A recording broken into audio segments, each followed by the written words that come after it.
to the Tri-State Transportation Council, to Vision Long Island, to all the organizations that brought us together here tonight.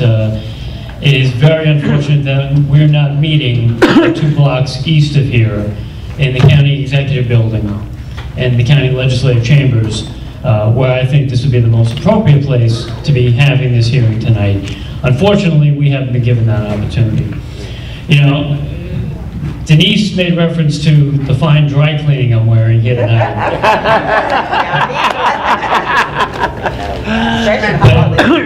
But it wasn't always like that. And I grew up in Uniondale. I grew up as barely middle class. I didn't realize how barely middle class I was until I left Uniondale. Until I grew up and attended Hofstra University and worked my way through college at Macy's right here in Roosevelt Field, and how for the better part of 4 years I got from my home in Uniondale to Hofstra to Macy's and back on Long Island bus. Wow, that's great. That So if it's true that we are all the sum of our various experiences, then Long Island Bus is a part of me and a part of what brought me here today, dry cleaning or not. And it's very, very unfortunate that we find ourselves literally in the 11th hour, without a contract, without a proposal in place, and without much hope that MTA will continue this project and continue operating Long Island Bus. They have voted to defund it. They have voted to eliminate it. They did so, quite frankly, I think, at the goading of a county executive who decided to make a scapegoat of MTA rather than make a partner of MTA. And I think that was wrong.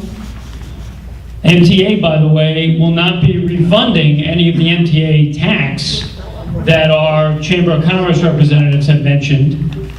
I'm confident of that. And yet we will not have MTA operating our system come January 1st. That, unfortunately, I think is almost a fait accompli. What's equally almost a fait accompli is the fact that we will have a private developer and a private carrier operating this, potentially a loss for the 1 year, but then all bets are off. What's also unfortunate is that of the 6 legislators you see up here today, my understanding of this contract is that only one of us, my good friend Judy Jacobs, will actually have an opportunity to vote on this contract.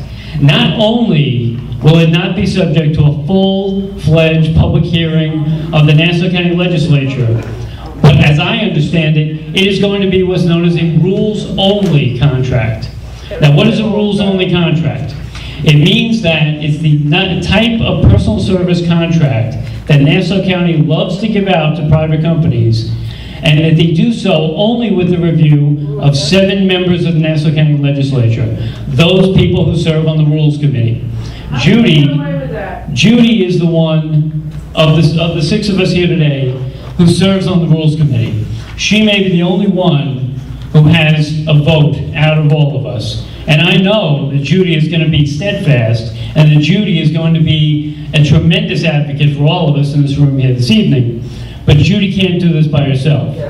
And while we have others on the legislature and in the Rules Committee who I think will also be steadfast and also be resolute in fighting this, that might not be enough. So we may get one bite at this apple in the 11th hour of a very, very late stage in this whole endeavor. I worry for that. I hope that I can continue to represent all of you and fight to make sure that that doesn't come to pass. But the odds are stacked against us right now, and ladies and gentlemen, we need to continue fighting, not only for the next couple months until this may come before us, but all the way into the future, because quite frankly, this is a mistake that once it gets made, it will be very difficult, if not impossible, to undo.